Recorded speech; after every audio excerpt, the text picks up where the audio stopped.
Hello, everyone, and welcome back aboard the Starship Nightwish. I'm Commander Exorcist, and it is time, once again, for Talk O Tuesday. This is my weekly Elite Dangerous show where I pick a Galnet article, read it, and talk about it primarily from a lore perspective, but it will break the fourth wall if necessary. Now, I am still, for some reason, fighting probably the worst case of laryngitis I've ever had in my life. So I'm going to take it nice and slow with this episode, and will do my best to get through it. I won't be hitting any high notes today because if I go any higher, any stronger with my voice, it cracks and it hurts. Even El Presidente was going to make an appearance today because this article we're going to talk about today. I skimmed over it a little bit. We haven't received a new Galnet article in about a week. So what I'm going to read and what I'm going to talk about is from last week, but it does have some very pertinent information, some stuff that I haven't covered yet on the channel. Something I kind of saw coming, but like I was going to say, I think this would have been a great episode for El Presidente to step in and talk about, but man, I tried that voice and it hurt. It hurt a lot. So we won't be doing El Prez today. So let's go ahead and jump into it and see what's going on. Now, the article we're going to read about is tied to the most recent community goal, the CG, which was related to pirate attacks. And so commanders had two options. You could deliver supplies or you could take out the pirates. There were plenty of people that took part in both sides. So let's see what happened after Damina station has been successfully reinforced. Now that's kind of a generic title, but there's a lot to unpack in this little article. So let's go through it. The pirates attacking Damina have been eliminated. Good job, everybody. And supplies have been provided to prevent further attacks. So not only did we take out the pirates, but we reinforced the station to make sure that they have the what's necessary to prevent any further attacks. This actually was a very good community goal. I like the ones where they offer up multiple options. It's not just, hey, deliver something here, deliver this here. There are ways. If you want to fight, go for it. Do the fighting. If you don't want to fight, you don't have to fight. So, having multiple options for the CGs is really cool. So this was a good one. Time and time again. Oh, sorry, back up. Jerome Archer offered his thanks in an announcement this morning. Time and time again, I am impressed by the skill and compassion of the galaxy's pilots. Security for Federation citizens is my number one priority, and it pains me that a station in our space can be the target of opportunistic lowlives. He's actually not wrong, but I would go even further to say I'm surprised that this doesn't happen more often. We're at war, and so many resources have been diverted away from day-to-day security operations in places like Damina. It's like, I'm surprised we don't see more of this. There is piracy out there. There's things going on, but something on this scale, it really, if you were a pirate or leading a pirate faction, this seems like a perfect opportunity to lead some kind of an insurrection or something against one of these stations. It just doesn't happen very much, and it could be that the pirates are terrified of the Thargoids as well. Maybe they've got resources out there. I don't know. But it wasn't an opportunistic target, and they took it, and they did some considerable damage, but ultimately we were able to reinforce everything. But through your efforts, this station is once again secure and ready if those pirates return. I don't think they're going to be coming back. Rewards are now available for those who helped in defense efforts. Hey, the rewards for this were pretty cool. I did not get high enough in the CG participation to get any of them, but there were some really cool paint jobs that were associated with this one. Those are cool. Like getting paint jobs and stuff for completing the CGs, getting special ones, stuff that actually looks good. Those are nice.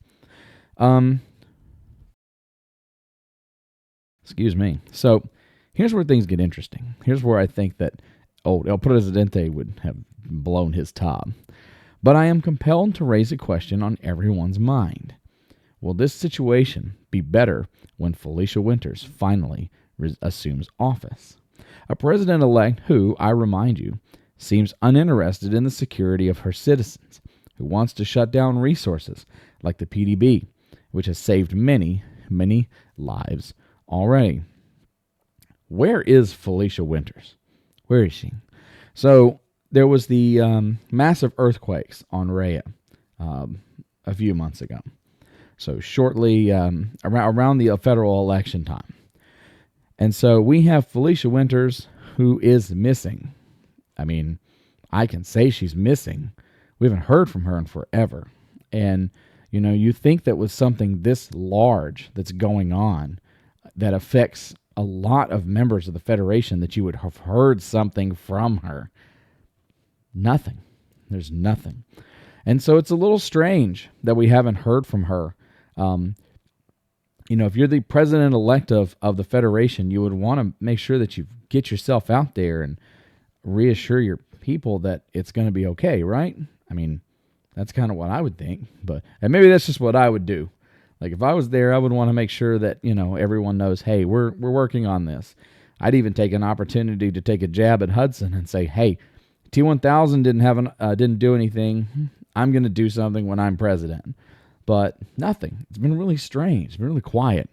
So, and he is right. She's got this, I'm nervous about her being president. She has this intention of stripping down, tearing down, and eliminating a lot of the security infrastructure. And I know that gets a lot of criticism. And I say security infrastructure, and people think military industrial complex and this convoluted web of secret agencies. And yes, there is a part of that to it.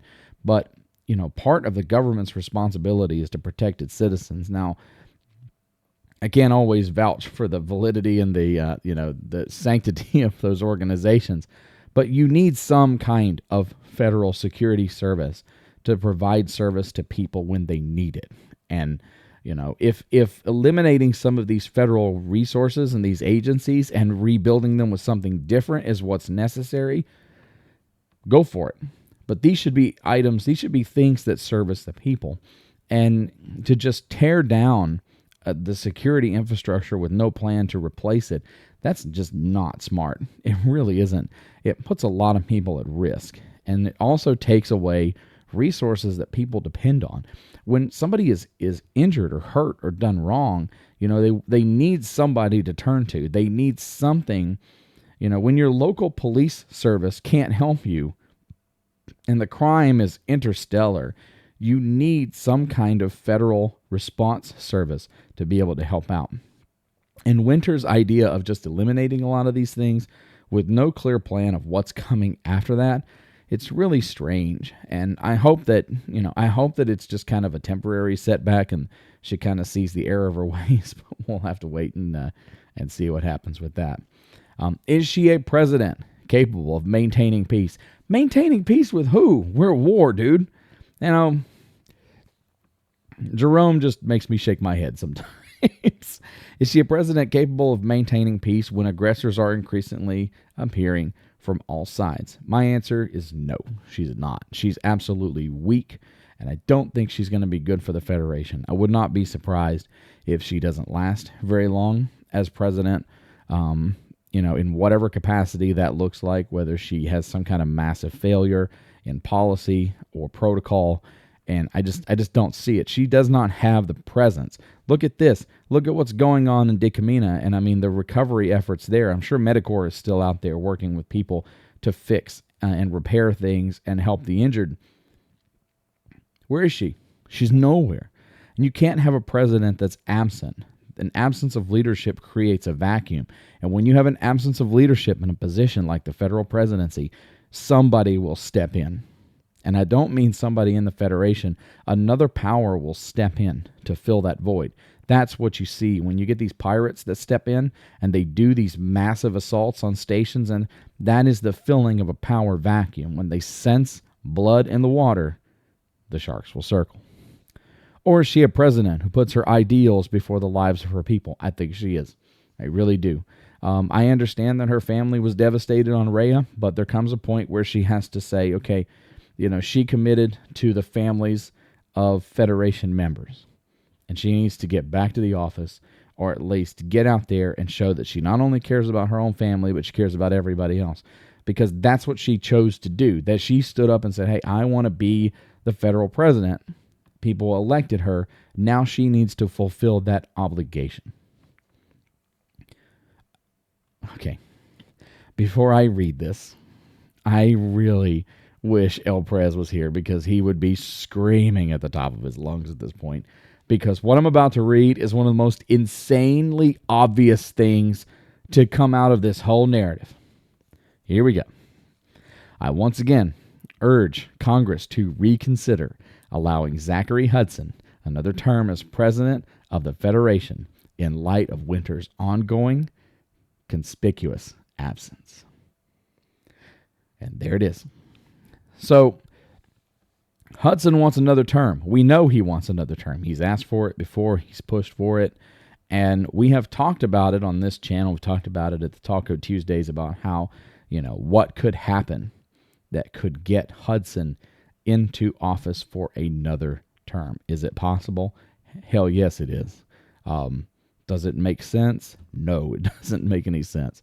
In terms of, in the context of dealing with Winters and her absence, yes, it makes total sense. But with just in general, it's time for Zach Hudson to go. I mean, you can't be president for life, not in a representative republic, not in what the Federation is. Now, the Empire is different. They're a monarchy. They're bloodline. That's different.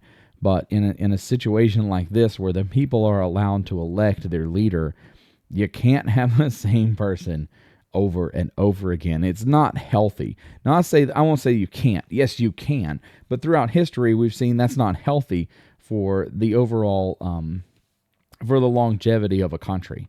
Because once somebody is constantly reelected into the position, they get comfortable and they stop doing their job. We see that all over the place. Okay, you got senators that are serving now in the Federation Senate and the Imperial Senate and Congress and all these places, and they suck. They suck because they know they're going to get reelected. People just are bored and they're like, "Oh, I know that guy. I'm going to click." They click the button, they check the box, they put their scan, and they just elect the same person over and over again. Well, there's no incentive for the person to actually do their job because they know they're going to get reelected. Presidential positions, you do not want an indefinite presidential position. You need that. Zach Hudson needs to go. I like Zach Hudson. I think he's kind of weird, but I don't trust any politician. I just think he needs to go. So it's very interesting. So we got kind of a twofer on that one. We got the culmination of the CG. The pirates were repelled. Stocks and stocks and supplies were delivered. Good stuff. Reinforced the station. And Felicia Winters is nowhere to be found. Where is she? I have no idea. I would assume she's still sifting through the rubble on Rhea. I hope not. I hope that at this point she would have gotten her family off the planet and they would be recovering somewhere. And if that's the case, why hasn't she said anything? Anything. You know what's going to happen is I'm recording this video early, and before this thing goes live, they're going to publish an article or something, and she's going to make a comment. That's just how it goes. Hey, everybody, these are the disciples. If you would like to support this channel, patreon.com/Commander Exorcist. I would love to have you as part of the team. You get early access to video projects, monthly vlogs, and other goodies. Again, love to have you aboard. And that's going to be it for Taco Tuesday. I think that's about all that my voice can handle for today. It's going to get interesting as we get closer. Felicia Winters, will she take the presidential throne? I don't know. I really don't. At first, I thought that it was kind of an open and shut case, but as things go along, it's possible that Zach Hudson could be in this for the long run. And I hope not, because it feels like a cop-out. It really does. I just feel like we can do better with our narrative than that, but we'll just have to wait and see what happens. Hey, everybody, thanks for hanging out with me. I'm Commander Exorcist. Take care, fly safe, and I will see you out there. Good night, everybody.